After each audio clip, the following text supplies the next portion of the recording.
विक्रम और बेताल की कहानी भाग 3। किसकी स्त्री। तारांकिन। यमुना के किनारे धर्मस्थान नामक एक नगर था। उसे नगर में गणाधिप नाम का राजा राज करता था। उसी में केशव नाम का एक ब्राह्मण भी रहता था। ब्राह्मण यमुना के तीर पर जप तप किया करता था। उसके एक लड़की थी जिसका नाम मालती था। वह बड़ी रूपवती थी। जब वह ब्याह के योग्य हुई तो उसके माता पिता और भाई को चिंता हुई।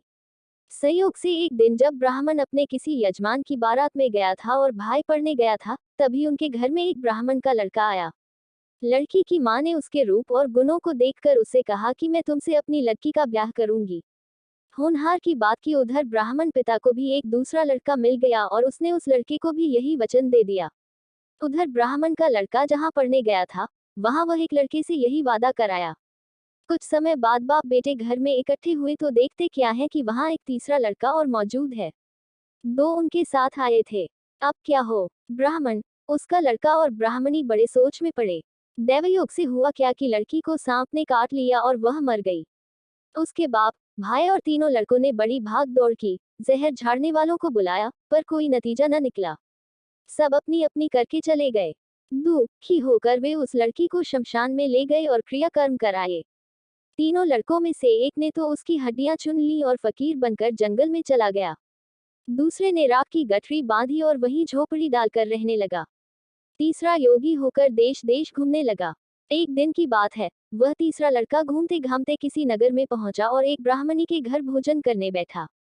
जैसे ही उस घर की ब्राह्मणी भोजन परोसने आई कि उसके छोटे लड़के ने उसका आंचल पकड़ लिया। ब्राह्मणी से अपना आंचल छुड़ता नहीं था। ब्राह्मणी को बड़ा गुस्सा आया। उसने अपने लड़के को झिड़का, मारा पीटा, फिर भी वह न माना तो ब्राह्मणी ने उसे उठाकर जलते चूल्हे में पटक दिया। लड़का जलकर राख हो गया। ब्राह्मण बिना भोजन किए ही उठ खड़ा हुआ। घर वालों ने बहुत तेरा कहा, पर वह भोजन करने के लिए राजी न हुआ। उसने कहा जिस घर में ऐसी राक्षसी हो, उसमें मैं भोजन नहीं कर सकता। इतना सुनकर वह आदमी भीतर गया और संजीवनी विद्या की पोथी लाकर एक मंत्र पढ़ा। जलकर राख हो चुका लड़का फिर से जीवित हो गया।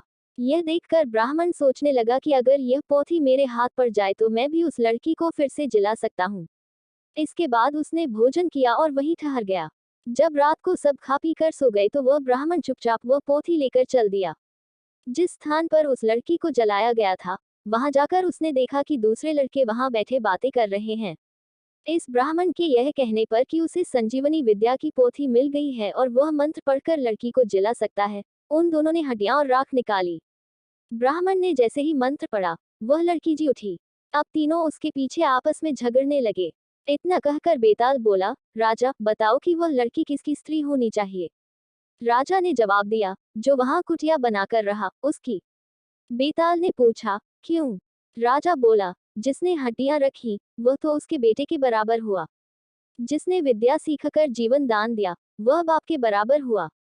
जो राख लेकर रमा रहा, वही उसकी हकदार है। राजा का यह जवाब सुनकर बेताल फिर पेड़ पर जा लटका। राजा को फिर लौटना पड़ा और जब वह उसे लेकर चला तो बेताल ने तीसरी कहानी सुनाई।